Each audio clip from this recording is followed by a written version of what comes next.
Hating it.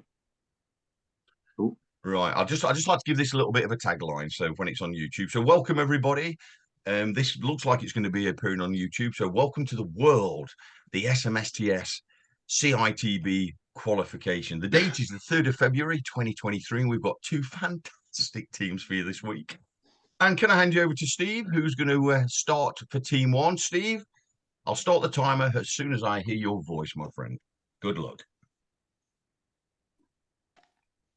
Good morning, gentlemen. Firstly, let me thank you on behalf of the management team here at Team 2 Developments for attending this pre-start meeting for the construction of the first stage of this prestigious housing development we have undertaken on behalf of your company at Bramley Close. My name is Stephen Nelson. I'm one of the management team tasked with delivering this project on time and within the budget. I've been involved in the construction industry since I left the school, which was over 37 years ago. If I do look older, it is the fact to be married for 22 years, I suppose. During this time, I've worked on many private and commercial developments. The past 7 years, my role has been overseeing works, ensuring safe work practices and quality workmanship is produced and maintained from the first nail to the last. Since awarding us with your trust and our ability to deliver this prestigious development, myself and the great management team I am part of have created a safe, secure working environment reflective of your development's image.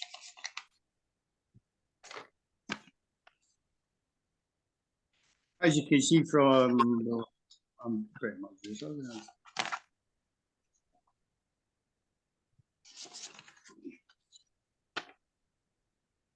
As you can see from the site layout plan shown on the drawing there, we have a busy main road and it's coming from School Road next to the site access.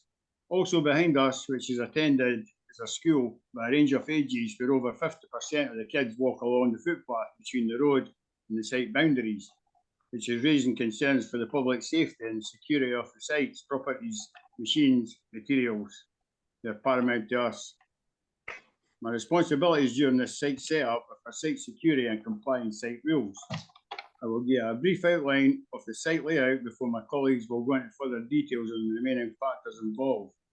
The security plan and the site rules is in the presentation folder, which is in front of you. If you'd like to have a look at it as I'm going through the site setup. We have defined the site. Sorry, Steve, did you want site rules or site security first? Right. The site boundaries that we've identified around the area, go back to the map with a 3-metre high solid timber hoarding. This is consisting of 18mm marine plywood, 4x2 treated timber frame and bolted on 6x6 treated posts and encased in the concrete full barrels 1.5 meters below the ground level. This will ensure safe, secure boundary for security throughout the project. We also have within the area is a conservation area which is inhabited by a rare species of plant. If you can show that. You're going to go back to the site plan. Yeah. Yeah. So as you can see, we've buried it off and we've protected it, and we're just having to do this under the Protection of the Wildlife Protection Act 1972. It must be protected, so we have to build a secure fence around the area as advised by the HSE until such times as we discover what we can do with it. Anyway, access to the site for the vehicles, by the way, is by way of the manned security gates and barrier coming off the main road as shown on the site plan. There's also manned by ANPR cameras recording vehicles registrations as they enter the site. The drivers will be signed in by the security who will direct them to the car park or to the material plant compounds. Pedestrian access is by the side gate, the main entrance as well, to a barriered walkway which takes you to the security hut where they're signed in by security and directed to the site meeting room for greeting and a site induction. Access to the site is controlled by biometric turnstiles, which read the fingerprints taken at the site induction and ensuring unauthorised access is assured. As you can see, when you enter the construction site, from the layout drawing there is shown. There are separate and segregated pedestrian and vehicle routes and roads with clear, safe vehicle crossing places. We also have a one-way system in place to access the site in the material plant compound, where we have also secure areas for storing various materials, fuels, and a secure separate posh area, again accessible by biometric entry, ensuring only access is by inducted personnel. As a further deterrent to prevent unauthorised access or theft from the site, there are numerous mobile floodlight and CCTV units throughout the site, which is highlighted with the black dots, as you can see on the site layout plan there. Throughout the site, these record the images and are monitored 24/7 by a security station who will call the police if it is required. These images are also admissible in court for evidence of prosecution of offenders can be achieved. Well, thanks for listening to me. If there's any questions you'd like to ask at the end of the presentation, I'd like to welcome that. I'd like to pass you on to Kieran. Kieran, if you'll take it a little bit further through the site setup process. Thank you. Thanks, David. My name's Kieran. I'm the project manager for this project. I'm just going to run through a fire action plan and accident emergency plan. As you're aware, fires can be devastating in any situation, but especially in construction where the structures are not complete and the fire breaks are not in place, meaning the fire can spread rapidly throughout the building. So here at Team 2 Developments, we take the risk of fire very serious and understand that poor planning could be fatal. All our operatives on site will be inducted and informed on the risk of fire, the location of extinguishers, fire alarm, muster points, and who will be the fire marshal, and have a good knowledge of our fire action plan. The fire action plan for this project will be displayed on our health and safety information board and at the site office. Fire extinguishers, notices, alarms, and fire exits will be provided for all working areas. Following our hot works permit, all our hot works must be authorised by a permit and must cease 1 hour before site closes. As a principal contractor, we have an overall responsibility for the prevention of fire to minimise the opportunity of fire starting. We have designated this to be a non-smoking site, except in designated smoking areas. No burning is permitted on site, and the design team and the client, where possible, will specify materials of non-flammable nature. As a principal contractor, we're also responsible for ensuring the adherence to the project fire plan and procedures, and will provide and maintain good working order, suitable, sufficient firefighting equipment to establish safe and adequate fire assembly points. Maintain means of safe access and egress of all areas at all times. Liaise with the design team and the client to secure permits for firefighting equipment to be brought into service as soon as possible. Include fire patrols as part of a site safety inspection. Conduct fire evacuation tests regularly as per the company's test procedures. Update the fire plans as the project progresses, and information inform site operatives accordingly. Provide secure storage for flammable and highly flammable liquids and compressed gas. Contractors on site, they have a responsibility to comply with these regulations we set out as the main contractor.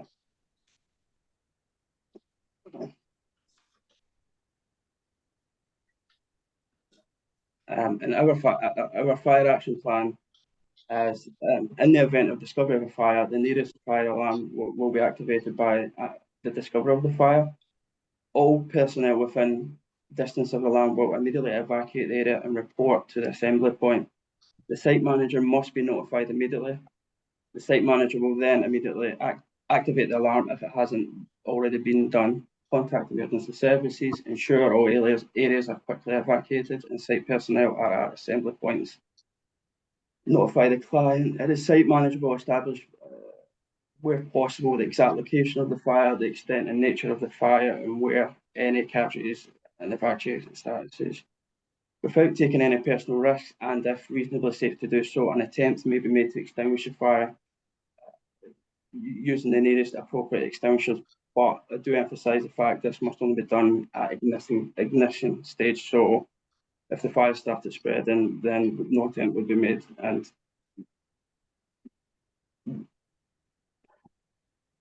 all contractors, supervisors will report to the principal contractor's representative at the assembly point, verifying all personnel under their control and are accounted for as a result of the evacuation. The principal contractor will arrange the emergency services to be met at the main entrance access point. Upon the arrival of the emergency services, the principal contractor site manager will brief the officer in charge and provide assistance where required. No person will return to work until all is clear has been given from the fire marshal.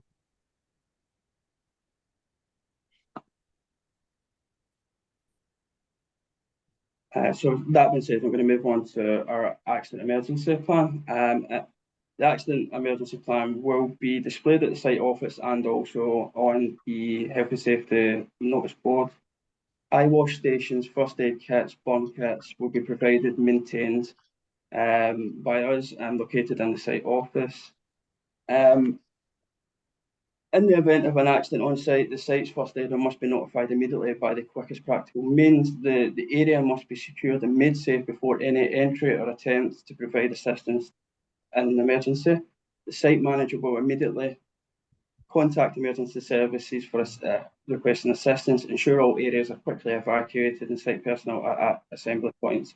The site manager will establish where possible the nature and extent of the incident and adequate response for the situation, whether there are any casualties, coordination of emergency services on arrival at the site.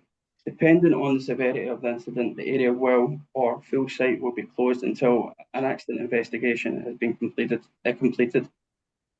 On conclusion of this, the site manager will report the accident to RIDDER if necessary. And once the cause of the accident has been established, assessed, and made safe, the site will be opened again, or area opened again, and updated safe systems of work.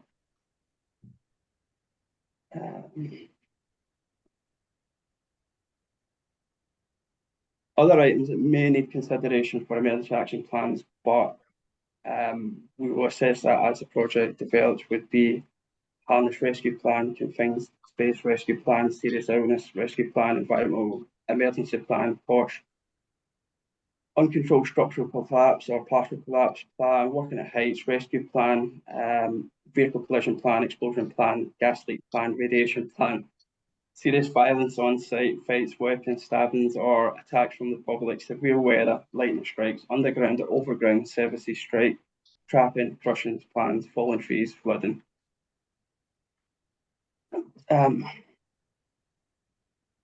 Our documents will be kept in the site office where site managers, operatives, or the HSE inspectors can access them at all times. We also have a shared online company drive for easy sharing, tracking, traceability, and monitoring of documents. Site operatives will acknowledge attendance to inductions, toolbox talks, daily briefings, or sign on to RAMs, etc., or any other paperwork digitally with the use of a tablet and iPad that we keep on site. The documents are as follows that we keep on site will be a RAMs register, COSH and COSH assessments, accident book, induction register, construction phase plan, pre-construction, health and safety policy, fire safety plan, traffic management plan, equipment checklist, and asset register, toolbox talk register, daily briefing register, health and safety alert register, permits to work, F10 application, copy of subcontractors insurance and health and safety policy, engineering and architectural drawings. Keeping a safe record of these documents is important to keep to help us review and monitor our safe systems of work and ensure we provide a safe site. I'd like to just pass you on to my colleague live now. Sorry, quickly, Steve, did we miss your site rules? Did you want to scan over that quick, or did you get them in?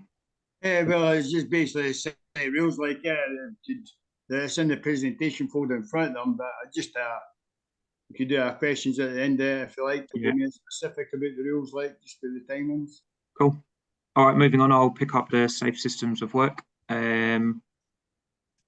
We encourage all of our staff and subcontractors to encourage us and our safe working culture. And we definitely encourage all feedback from everybody, subcontractors, labourers, whoever, to make improvements as they see fit to our safe systems of work.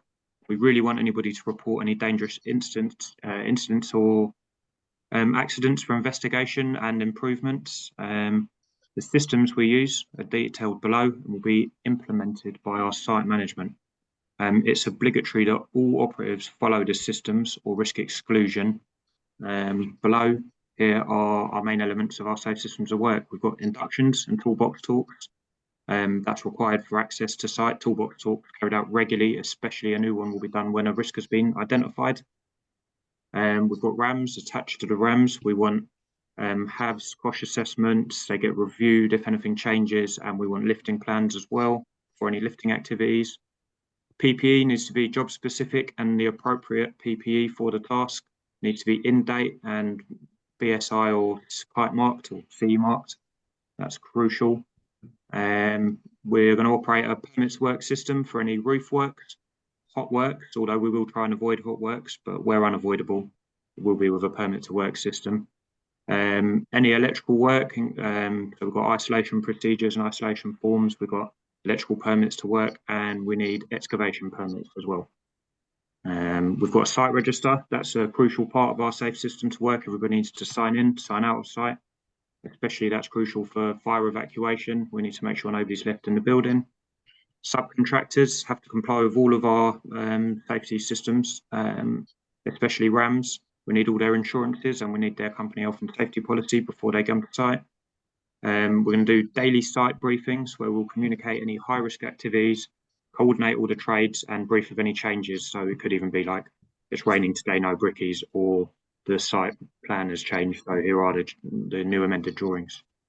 We're also going to maintain any assets, so that's electrical testing on our site temps.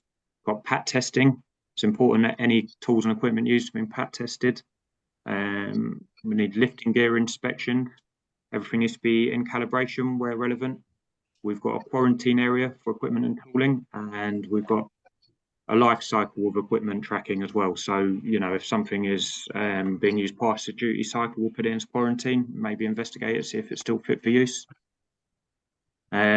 Moving on from safe systems of work, these are the following permissions and notifications we've made. We've applied for building control notifications for the build, plan permission for the development with the council, and any following changes. So we'll perhaps do some intermediate design changes and notify the council accordingly. The F10 notification as our project breaks the manning levels and time thresholds. We've got permission, well, we're seeking permission from the council to reroute the school pedestrian access, and we will repair the broken pavement on the way up to the school as a sweetener for making the children walk an extra 5 minutes. We're also seeking permission from the school to reroute the school pedestrian access. We need to seek permission of the council for the construction of the road on our site. So that road's called Bramley Close, I believe.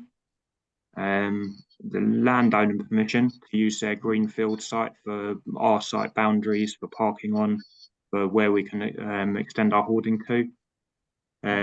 More council permission for digging across the public highway for incoming services. So that's our waste, our water, our electrics, our internet, etc. And we are going to seek permission to work on the weekends from the neighbouring housing units on Scotley Road. Moving on to Blythe, who's going to run you through our site inductions. Alrighty, so bearing in mind that we only have around 15 minutes left, I'm going to briefly run through some of the key points of a site induction. There is a lot of auxiliary information available to you should you want to know anything further. The fundamentals to begin with is that the site office in the lower eastern corner of the compound is where the inductions will be taking place. They'll be taking place every day, Monday to Friday at 8 AM, and they'll be taken by Steve Nelson, who's our site manager. There's numerous items to cover. They will range from the emergency and evacuation and fire plans. We'll ensure that all of the operatives on site are familiar with the Health and Safety Board, what is on the board, and where to find any information that they may need. Things that would be on that board would include contact details of contracts managers, engineers, supervisors, first aiders, fire marshals, and contact numbers for all of those people as well. In using the site plan, we will show operatives where the facilities are on site, including welfare, canteens, toilets. There'll be reminders of basic hygiene, hand washing, food storage, cooking and disposal to avoid attracting any vermin and any health conditions that can come along with that. We'll ensure that inductees are made of the various different types of signage, their color codings and their meanings, which my colleague Gareth will be going through shortly. They'll be instructed and reminded of the drugs and alcohol policy. Any persons caught in possession or under the influence of drugs or alcohol will be removed from site. As I said, there's a lot of auxiliary information with that as well. They'll be reminded of their PPE, the use, the maintenance, their requirements, their employees' requirements. They'll follow into plant and the various hazards, precautions, site routes, traffic management plans that are associated with that. We'll go through working at height and any fall arrest equipment that needs to be included, permissions. There's also we'll cover manual handling, the vehicles on site, asbestos, not that there is any on this project. We'll go through companies' health and safety policies, HAVs, risk assessments, as I've said, accident reporting. And if there are any other questions, we can run through them in the Q&A time at the end. And that'll take us through to mental health. Physical health and safety are a significant priority in the construction industry. Site safety has been transformed as a result of years of concerted focus by industry with support of CTIB and others. We as employees have a legal duty to ensure that the health and safety and welfare of all employees are protected. This needs to include protecting mental well-being. Despite improvements in awareness, statistics highlight the need for further steps to be taken to reduce the stigma surrounding mental health and improve support to workers. Some figures show that suicide often kills more people than falls from height, which is a statistic taken from the Samaritans in 2016, which is likely to be updated more recently. The risk of suicide amongst site-based male construction workers was 3 times the national average, and skilled finishing trades such as painters and plasterers were twice the national average. Furthermore, in May 2012, Chartered Institute of Building report found that 26% of construction workers who responded to their survey had experienced suicidal thoughts, and 97% experienced stress over the past year, which is an enormous number. So we've identified some key triggers to poor mental health produced by our industry, and these are, but aren't limited to, working away from home and frequent traveling, occupational stresses, heavy workloads, and long working hours and job insecurity. So to help turn the tide on some of these issues, we're committed to the below action points, which is proudly promoting and supporting mental health by conducting monthly site-wide toolbox talks, promoting open discussions between all site operatives at all levels, displaying industry-specific mental health publications and other literature, for example, the Below, which is a talk line. We're going to create positive working environment by the ongoing management of occupational health risks, promoting flexible working arrangements and hours where possible, having an open door access policy between all site management and operatives, encouraging anonymous information on any site operatives potentially struggling with mental health under the strict conditions of confidentiality, discretion, and respect, and provide internal training to employees in mental health awareness and first aid. Now, I believe Gareth is now going to circle us back to some site signage before I finish off the presentation with a few other items.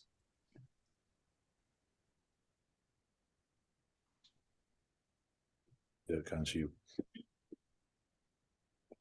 Oh, is that not sharing the right screen? Oh, sorry. Just don't share my one. Is that the right place for you? Is that working now? Let me just send this one to.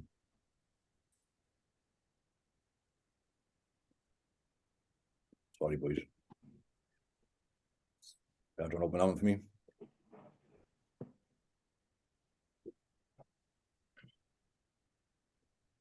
Is that up on the screen for you there, Gareth?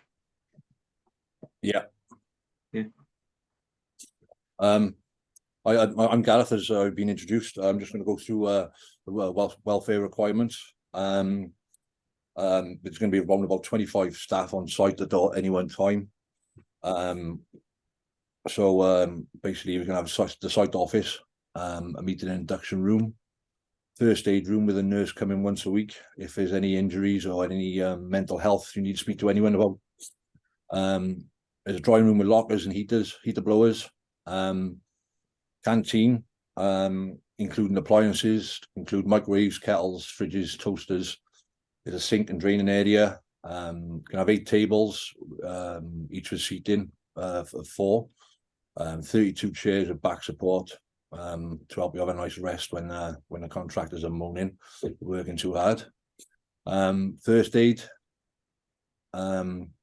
room. There's going to be a defib outside the office. First aid box. My day's going through the same again. There's a charging station for all power tools inside the lockers and lockable. Also, we are designating an area for smoking and the use of mobile phones. The toilets. We're going to have the males. We're going to have 3 cubicles and 3 urinals with sinks, obviously for washing hands. We're going to have 2 disabled toilets to be used by the females as well. And also we have a cleaner who will work afternoons to make sure it's all nice and clean, kept clean and topped up with toilet paper. Health and safety board, as Blythe touched on earlier, it's going to be outside the office. It's going to have a health and safety poster, insurance details, liability, indemnity. It's going to have the F10 notification, emergency contact details if anything should go wrong. Hopefully it shouldn't. Emergency procedures, information on the nearest hospital, which I believe is 500 meters up north. Fire assembly point, who the first aiders are, and fire marshals on site with contact details and details of the PM, health and safety representative, and site managers. That leads me on to site safety signage. I'm not going to go through them all, but because of the location that we're actually in, I think I'm just going to touch base on a few of them. There's going to be a sign coming in before you come in. Drivers notice, caution, beware of pedestrians because we're crossing over the walkway, and also vehicles must have authorization before they come on site. We've got to watch out for children because there's a school right by us, especially when leaving the site. And there's a site limit of 5 miles an hour.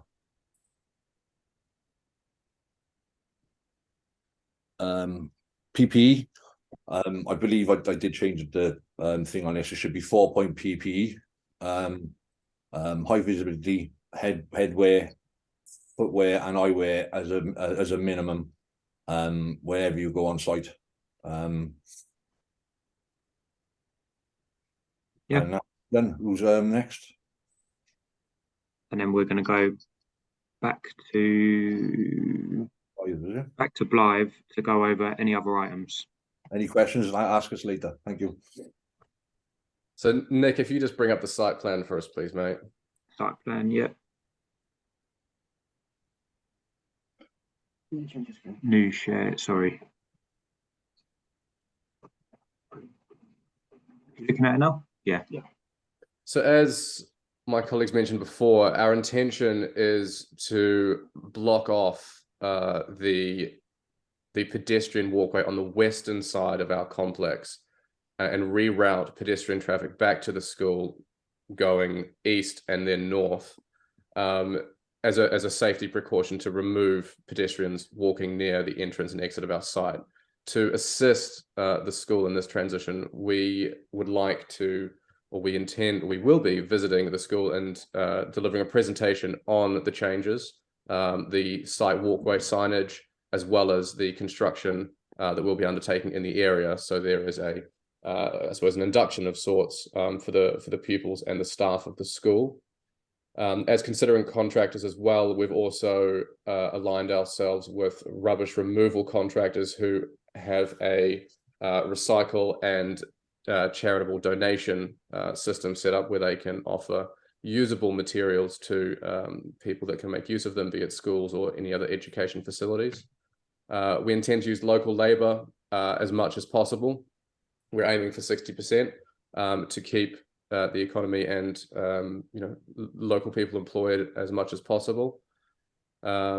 We've also, based on our pre-con information, been told that the footpath north up School Road has been damaged, and as well as the pond within our protected complex has gained permission to be semi-backfilled to assist with roading. So we have collaborated with the landscape contractors to work alongside them in that backfilling process, as well as repairing the footpath to the school. And I believe that is it. So if anyone has any questions for any of my colleagues and the parts of their presentation that they've delivered, feel free to ask us now. As is traditional, let's give that a round of applause before we get to the questions. Let's go. Exactly 30 minutes, Blythe. Exactly on the strike of 30 minutes. Well done. Fuck. Well done. Right. Okay. Can I invite the first questions and hand you over to Blythe's team, who will take the questions? Yeah. Can Mark ask a question? Certainly. Thanks. Just around inductions, can I just confirm what the day and time for it? They are Monday to Friday, 8 a.m. And what's the contingency if someone's running late and they turn up at 10 o'clock? If they're able to get in touch with us beforehand to let us know they'll be running late, and it is a non-repeated offence, we will make exceptions under reasonable circumstances and hold one-on-one inductions where necessary, but it won't be considered the norm. Right, thank you. Thank you. Question from Tom, please. Just wondering what safeguard you've got in place for the CCTV if there was a power outage, if you have any extra security on site or doing perimeter checks, anything like that. Has got a backup electricity supply to the generator inside, so if it does fail, it has got a fallback system just to ensure that it's continuing the safety and security. Sounds good. I've got a question for Sam here. I can see a site entrance and site exit. Have you got a segregation for pedestrians and vehicles on and off the site? Yeah, the sites will be actually coming back round to the one-way system. You can only enter coming along the existing Greenfield Road, and it'll bring you right round to the secure car parking compound for staff. The delivery drivers can get them back round the site, use the one-way system and exit at the bottom entrance here. But just to confirm, it'll be the same entrance and exit for vehicles and pedestrians. No, you've the pedestrians will go back, on the one-way route to the same system of gates at the front door, so they've always a segregated walkway and a roadway going along from the site and then travelling round about it. Okay. There's more detail in the site set out drawings in the folders. They're available. If that's any good to you, Sam, sorry.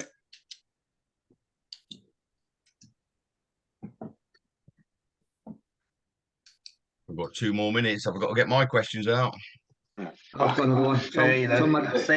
Nick, for the safe system of work, you did not mention the near miss to be reported. You mentioned the accident. The accident when happened, obviously everybody knows, but the near miss is very important. So get out there to people before it happened. I had it as incident as a catch-all. So if any incident happens. Incident. Yeah. Okay. And I for also the did have a section of, thankfully I had a section of that covered in the inductions, how we follow the accident reporting procedure. So that'll be covered by both sides. okay, fire marshal, who is appointed guy for the fire marshal to maintain the fire extinguisher and alarms? And the fire extinguishers are maintained by an external BAFE registered company. Now you should have a fire marshal on site. We do have fire marshals on site and first aiders, yeah. Yeah, I'm a fire marshal as well and a qualified first aider. That should have put that in my bottom of my presentation, but I am. How are you controlling people entering and leaving site? So it's a biometric biometric system, which takes, when you go to site induction, before you even get on site, you have to have the site induction. At the induction, they'll take your fingerprint and it registers in the system. So where you're authorised to get into the course assessment areas for the fuels and materials of the plant, it's all by biometric fingers. So if you're not supposed to be in that area or nothing to do with that area, your fingerprint won't access the locking system. So everything's controlled remotely, basically, the biometrics, and there's cameras to make sure that you can't jump the turnstiles and that as well, which is in more detail in one of the reports. Yeah, no, totally, yeah. Smart turnstiles, yeah. Yeah, the client seems to prefer high security at high value, so we think the biometric system is pretty much fail-proof. But could be wrong, I suppose. No, I think that's a very good way. I'll do. That's 5 minutes. That's it. Well done. Let's give it a final round of applause, guys. Yes. No, Right, guys. let me just stop the recording.